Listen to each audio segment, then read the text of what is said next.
Hey everyone, so today we're going to have a look at the idea of building capacity before we jump into our representative training. So you'll always hear us talking about how we spend the majority of our practice working on making our training as representative to real sparring as we possibly can. And that varies depending on the level of the competitor or how well they understand, or are able to demonstrate the techniques, the tactics, the strategies that are needed. But there's always that kind of first step where we need some degree of capacity before we can start rolling, or they've gone as far as they can go without adding to the capacity. So we decided we'd talk about today some of the things that we do, and some of them you'll certainly have seen before, in order to build capacity within a competitor, so that they have more options, I suppose, is the main thing when they come to their sparring. So do you want to just talk about the kind of things that we're looking at here, Richie?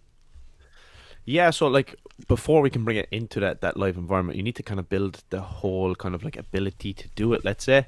And like for these type of exercises, if the examples here would be just trying to get that lateral movement with the leg from the half facing position. So you're looking at kind of drive home the whole idea of you need to be a bit more half facing, and then the ability to kind of get that certain type of unique flexibility from there is difficult Yeah. to do at the beginning.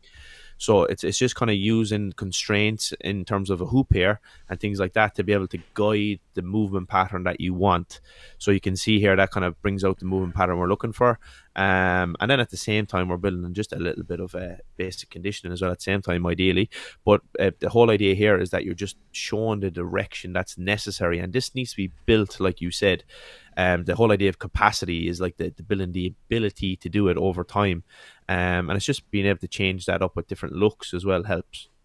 And definitely the kind of things that we're talking about. Flexibility is one, and it's not just, yeah, you need to stretch. So that's kind of going a little bit too Very fundamental. specific. Yeah, too fundamental into the baselines of capacity. What we're talking about is, capacity to express your flexibility, your strength, your explosive power, your endurance as it relates to Taekwondo. So you might have grand flexible, hamstring, or let's just say the ability to do a leg lift to the front. You might be flexible. That might be fine.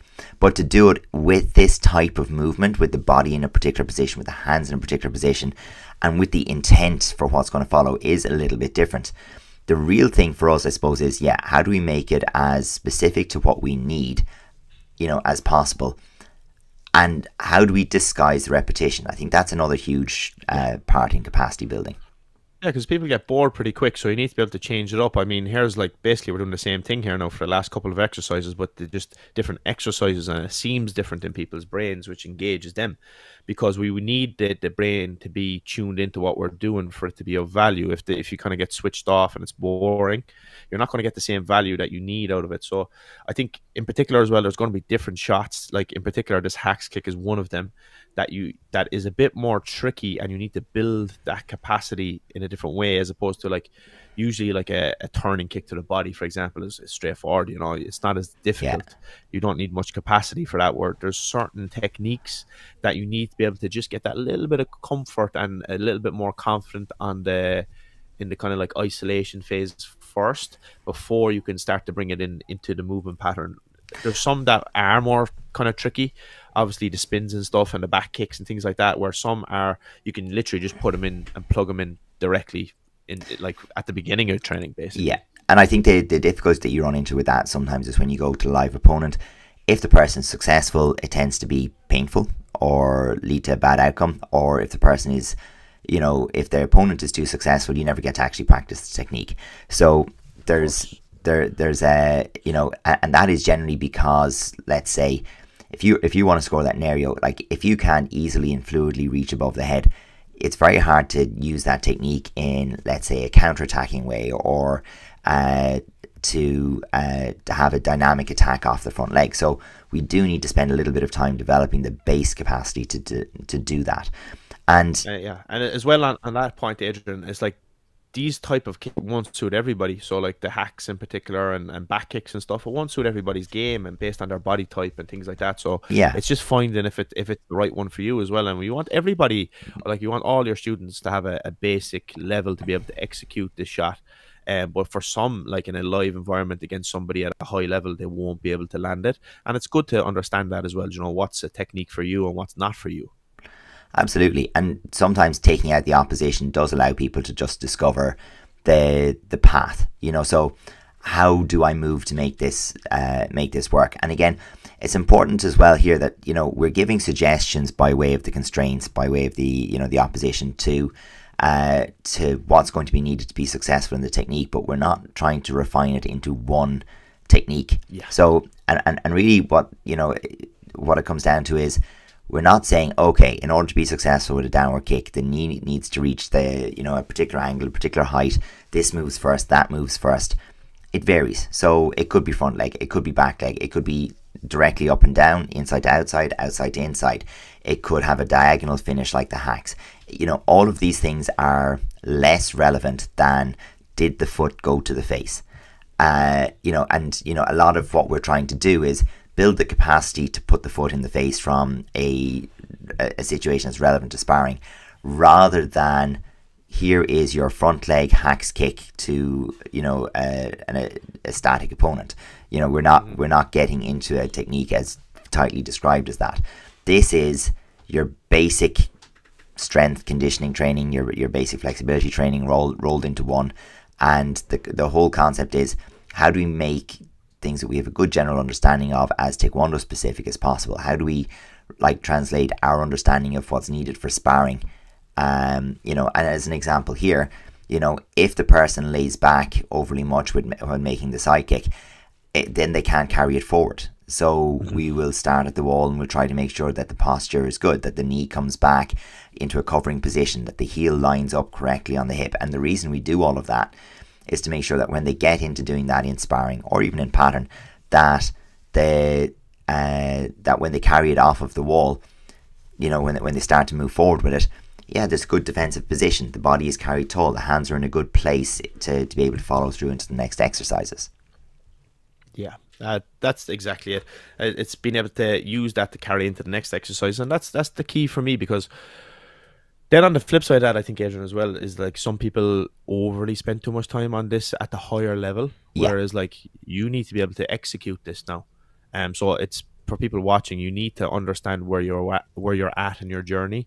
Do you need to learn how to do you need to learn how to use your body right now to be able to use this technique, or do you have a good understanding of how to use it? You just need to learn how to execute it and land it in specific different scenarios. So I think that's the key as well, knowing where you're at in your journey with it. Yeah, and you know, for some people, it's like if you're starting on a weight training, initially you're learning some technique, and then mostly you just need to get stronger. You know, and it's the same in Taekwondo. It's like, for most people, you need to become more flexible. You need to develop strength in joints and in directions that you didn't have in the beginning. But after a while, all you need to do is maintain it. You know, it needs to stay fairly functional, and you don't need to put as much work into maintaining it as you did to building it. But you do need to put all of that work and time into using it and making it effective. Because if you don't make it effective, what was the point in putting all of that training and building capacity?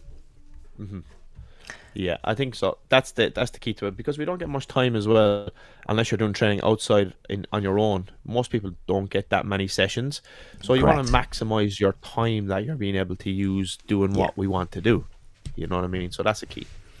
And again, I think that's why it's important it's great to prescribe people things like, oh, well, you need to go and work on your middle split, you need to work on your this, that, whatever it happens to be. But that happens outside of the training sessions, ideally.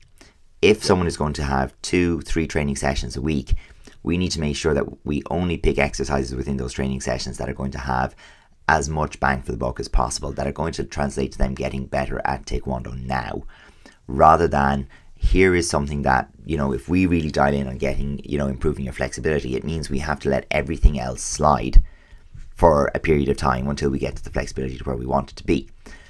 Instead, what will usually happen is we'll build flexibility to a certain degree and then say, right, now this is yours to own. You go work on that. You go keep that up. You do this 2 to 3 times a week in your own time. So now we can move and focus on something else for a few weeks or months. And that's how it has to be. And I think it's important for people to understand that training 2 to 3 hours a week will never, ever, ever get you good at Taekwondo. That's just not something that happens. The training sessions all should have a focus. There should be a focus on improving some aspect of your Taekwondo. But the capacity building, once it's introduced in the session, usually it goes back to you to build, maintain, develop that, and really understand what it is you're trying to do. So from the coaching point of view, build capacity where it's needed within the classes and hand over responsibility to those who can take responsibility whenever you can, and spend your time making it specific and relevant and representative. That's the ideal. Yeah, definitely. I think, yeah, hit the nail on the head there, and that's the key, because you need to be able to link it all together, and that's the important part. Is when we're talking about sparring here mostly, because this is what we look at the channel For sure. and that's what you need to do. You need to be able to get up to that baseline so you can spend more time in the sparring context. So that's the overall picture. Absolutely. All right, folks, that's us for this week. Hopefully it was of use to you, but if you do have questions, if you want something really specific, hit us in the comments. We'll get back to you as soon as we possibly can. We'll see you in the next one. Bye, everyone.